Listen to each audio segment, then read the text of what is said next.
welcome to another episode of Frank Talk, Actor to Actor. I have my good friend here and church member, Ron Kari. Ron, man, thank you for doing this. Good to be here. Always get so happy to see you. Yeah, thank you so much. So Ron, we both of us, we are actors. I just want us to have some frank talk. That's why I love it. I love it. So when people watch Ron Kari on the silver screen, and they see him in big movies like Lincoln Lawyer, Savages, The Love Witch, and Revelation Road, and like popular TV shows like True Blood, Sons of Anarchy, just to mention a few, they think it's always been easy. Can you tell us how it's all started for you? Was it easy? No, it wasn't easy. I'll tell you actually how it all started. I've always had a calling to be an actor. It's always been there. Awesome. Ever since I was young, people would look at me and they say, "Oh, I want you to be in a part," and they'd put me in a part. Even when I was a young kid, with famous actors like Jack Lemmon. Oh, nice. I was with Jack Lemmon. Oh, nice. I know him. I was with Johnny Cash when I was a kid. Oh, nice. I never talk about these things. And it always happened, but I never thought to become an actor. Because I come from a family where we're not actors, we watch TV, go to work. It never was a thing. I would do theater, I'd be in, every time in school, they'd cast a part, I'd play the part. I don't know why, it just happened like that. I should have known that acting was part of me, I should have known. Yeah. It wasn't until later on, when I was 26 or 27 years old, I was in federal prison. Ooh. That I took my first acting class. In prison? In prison. Wow. There was a lady that came in and taught acting. And I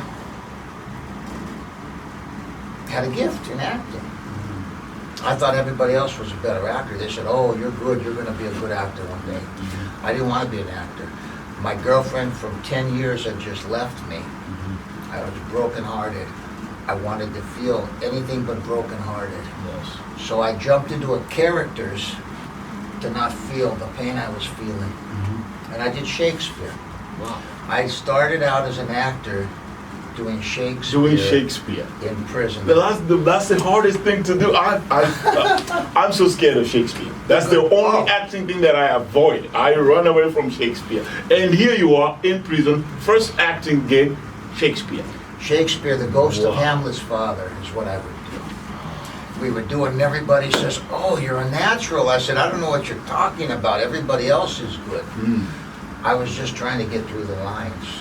That's all. It was hard enough just to get through the lines. It's hard enough just to speak Shakespeare. So I did that. When I got out of prison, everybody said, "You're going to be, you're going to make it, you're going to make it." I never pursued acting. My question though for you, if you don't mind me asking. Yes. So you were in prison. Were you as a worker, or why were you there? I got caught very early smuggling narcotics, smuggling cocaine. I would take cocaine from California to New York, Manhattan, and my last trip never arrived. So that's also. I was arrested. Okay. I was looking at 10 to life. I had experiences with the Almighty during that time. Amen. Yeah. And that's what this show is about. Frank talk, actor to actor. And I'm so glad. You see, I didn't know that about you. That's amazing. That's amazing. People don't. Nobody knows. Let me tell you how I got into acting. It was many years later, right? I did other things. I'm a normal dude. If I had a good job, I worked in the motion picture industry doing construction. So if I had a good job, and a girlfriend, I'd be happy. Yeah. That's good. I got a job, got a girlfriend, I'm good, right? That's all I need. Okay. And so everybody wanted me to pursue the acting career. I didn't do it. My friend Brian Winslow got out of prison, says, "Ron, let's go into do our Hamlet, do our Shakespeare at this open actors thing. We're going to get discovered." Okay. No, you go. He got discovered. Okay. He got, immediately they put him on the show Oz. Wow. He was booked for the first season of Oz. He didn't show up to his first day. They found him dead in his apartment, overdosed on heroin. So he would have succeeded and he never made it. And that was my inspiration. He was the best actor I ever knew. He could play Jesus in the Garden of Gethsemane with tears and everything, and I've never seen anybody. It would just bring chills to you. It was amazing. So I think this is a good time to watch some of the things that you've done on the screen, because you sent me your reels and everything. So let's watch some of the things that you've done.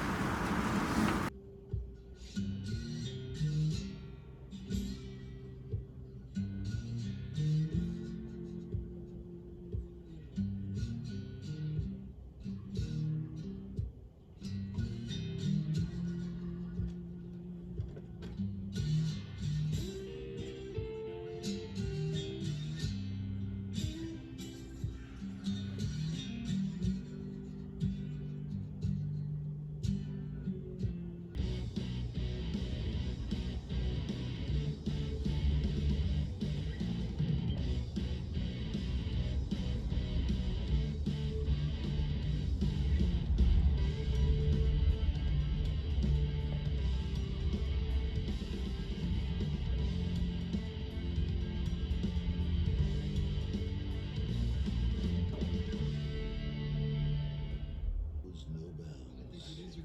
A new type of thief is on the loose.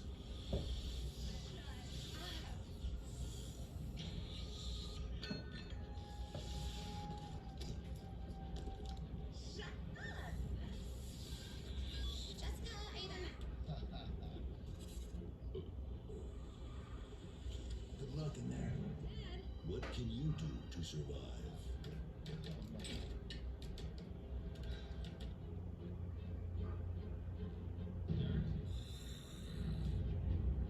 There's only one way to keep Battery Brutus and his evil friends from draining your life. You know who this is, homeboy. You check this out. I got that sexy little girlfriend of yours over here. This is exactly how this thing's gonna play out. Get Angela's warehouse. 4:30. You be there. What I got here, homeboy? Better get ready, you're up next. Brady, watch out! Told you you need to get homeboy. That was interesting. I that was really good stuff, man. You know? Thank you, sir. Yeah. So how did you get into acting? What was it by accident, or was it just something that you've always known inside of you, that you have a gift just waiting to be discovered? It's interesting you say that, because you asked me that the other day and I really had to think about it. Yeah. There's three main things I want to tell you, and this is very touching to me. My father started doing theater acting. Okay. And when I saw my dad doing theater acting, he was good, but very good. Wow. And I says, wow. And something inside of me said, if he can do it, you can do it better. And that's how it should be, anyways. It should always outdo our parents. And I started to act. And my father wrote me on one Christmas card, he said, you have it within you to be a great actor. And I knew that was true. And my father never really blessed me. He was came from a very abusive household. Ouch. But that's was a blessing that I knew was true, and it came from my father, and I held on to that. Yeah. That's one thing. Second thing, Peter Sugarfoot Cunningham, undefeated world champion kickboxer. When I started acting, I was talking about becoming an actor, and he looked at me in the eyes. He says, stop. You are an actor.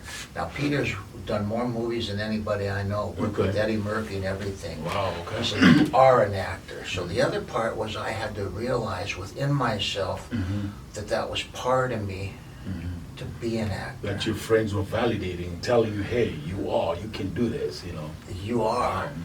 Not that you're gonna be, you are. Remember, just like when he spoke to Gideon, said, you are a mighty man of valor. He's like, oh no, not me, right? Okay, and number three, I was praying. I lost a home. I bought a home and lost a home in Idaho.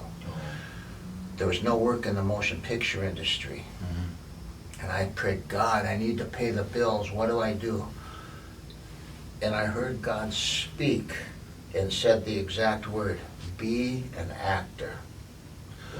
So, of course, you know, usually when God speaks, we think maybe it's just our head, so we pray more, and I heard louder, be an actor. Third time, I should be an actor. Okay, God, what do I do? He said, get on a movie set. Get on a movie set, and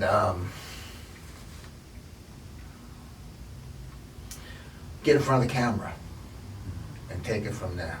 How do I get on a movie set? He showed me Sons of Anarchy. And supernaturally, I found out that my friend was doing the casting for the bikers on Sons of Anarchy. Oh, okay. Nobody would get me there. I called him, he said, oh, come on down on set. I got my Harley and I rode on the last episode of season 1, and I was on the next 4 seasons after that. Wow, that's amazing. I got a question that Yes. I have to ask every actor who comes on the show. Yes, sir. So acting is not an easy field, and not many survive and have long careers in it. Yeah. What was your motivation to keep pushing, even when there were times when you felt like that you just wanted to throw in the towel? You know, it's an interesting question. Love. I'm a man motivated by love. If I love a girl, she might leave me. I'm gonna be like the dog waiting at the door for the next 10 years, right? Okay. Love. I love that. So when I caught the acting bug, I found something that I love to do. Okay. And so it's hard because you work, no work, it gets slow. I know a guy who's a big star that all of a sudden I didn't see him do anything for 10 years. Nothing. Wow. Nothing. Yeah, it's a tough field. And next thing, he's in everything. And I always knew that I was going to be a successful actor. I just knew it. Morgan Freeman, one of my favorite actors, said, even though he wasn't successful when he was young, he knew that when he was 50 years old, he was going to really hit. And he hit at 50. So I said, that's the same thing for me. I know that I'm going to really hit at a certain age. What happened when it was time to hit is my agent went with a big star, said, here, handle Ron Kari. And she said, okay, and for 2 years she never submitted me. And I didn't get any work, and I had just got a house, so I was making payments on my house. And I didn't work for 2 years. But that's part of my question, because at those times, did you feel like, man, I'm just gonna give up on this? Well, right before then, I was almost there was a time when I was auditioning and almost getting every role I went for. And then sometimes it's hit and miss. It's hills and valleys. Yeah. And now I wasn't getting any auditions. When I was hot, that happened. Yes. Right? So, no, I truly believe prophetically inside that greatness is on the horizon. I had 2 people call me yesterday and actually prophesy about my move in my acting career. And I says, well, that's really cool, because tomorrow I'm going to go on camera with Papa Wachopo. That's awesome. Right? So you're a man of faith. We know that you're actually a prophet. And you, sir. Hollywood, unfortunately, negatively influences men of faith. Yes. How do you balance your acting with your faith to ensure that your faith is not compromised, no matter how famous you get? Well, number one, everybody knows me, knows that I'm very genuine. What you see is what you get. Okay. That's what makes me a character actor. Yes. Because what you see is what you get. Everybody that ever knew me said, Ron, we know you. If you just act like you're going to be a star. Just do you. Exactly. That's what I was telling you in the beginning. Just be Ron, man. And Just be Ron. the best actors tell me this. The hardest thing to do as an actor is to be you. That's what I've discovered. Because you're a man of faith. Yeah. And you know what Hollywood does. It sometimes it derails people, even men of faith. Many of them fall just because they're in Hollywood. But how do you balance your faith and Hollywood? Not only a man of faith, but I'm a prophet. I'm at a certain place at a certain place.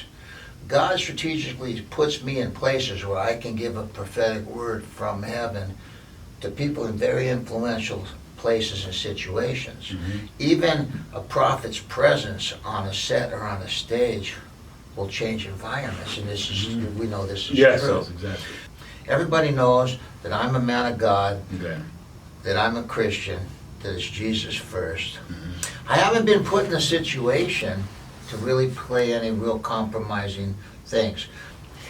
So what I'm saying is a lot of times they'll give me compromising lines where I have to I have to curse. A lot of time they want you to drop the big one, the GD word, Ooh. the gosh dang word, right? Right? So I ask the Lord for grace in times of this where you gotta curse. Yeah. I say hot, say the word hot. Hot. Say ham. Ham. If we all had ham, we all had hot ham, right? Okay. Okay? So when you're doing it, I worked with a famous actor on Sons of Anarchy who's a Scottish guy. Okay. And when he speaks, he's a star actor. You'd know him if I told you. Yeah, yeah. But when he talks, he sounds like he has a mouthful of marbles. You can't understand him anyways. But the camera and the people love him, right? Yes. So he mutters his words. So you just mutter through that part. You say, hot ham. Say hot ham. Hot ham. Hot ham. Right?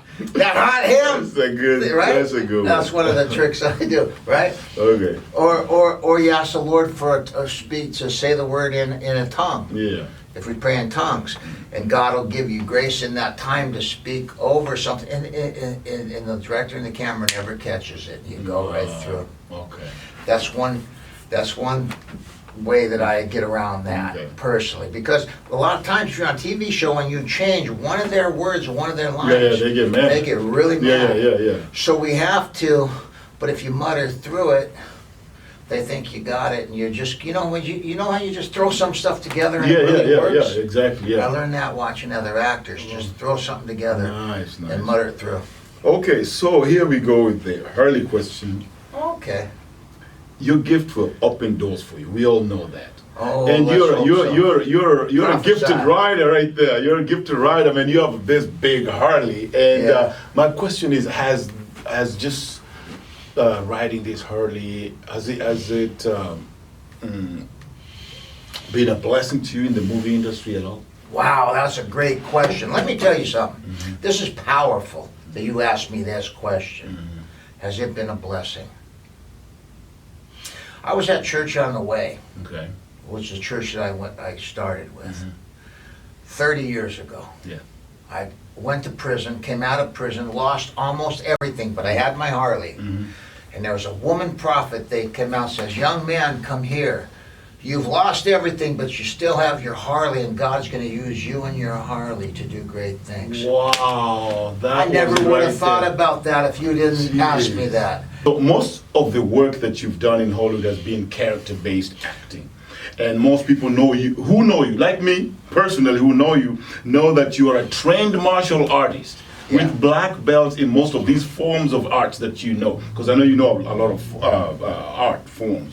But they've never seen you on the screen doing this. So my question is, has that been frustrating? And what are you doing to make sure that you get roles that show your expertise in the forms of arts, martial arts that you possess?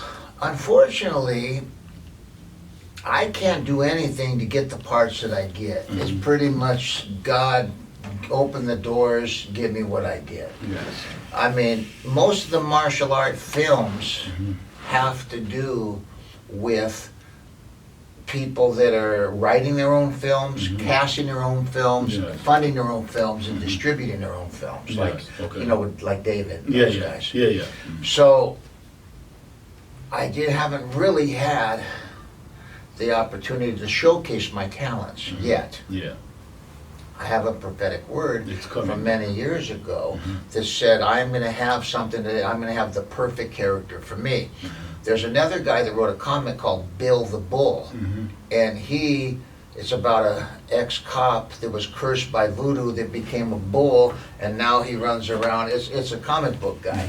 So if that ever happens, yeah, but I haven't really had a chance to showcase my martial arts. I do martial arts from level A to Z and everything in between. I mean, you name it, from karate to boxing to combat, and everything in between. That's great. But because of my look, I pretty much play. Yeah, whatever. I'm a character yeah, actor. Yeah, exactly. Yeah. So now, so the last question for you before we leave is: is there anything you'd like to share with the audience about Ron today? What should we expect from Ron in the future, and are there any projects in the works? That's my last question. Well, projects in the works right now. I mean, there's talk of. What is that one that does? There's 009 coming up. Okay. Oh yeah, the 009. Of course, that you've written. I've written that, That's and gonna be a and star. I have a character in there called, what's his name? Oh my God, how can I forget this guy's name? And that's who I see you as. He's the only guy in this whole movie who knows this, knows that. Oh, that's just you. Ooh, yeah. So that's why I want you to be that guy.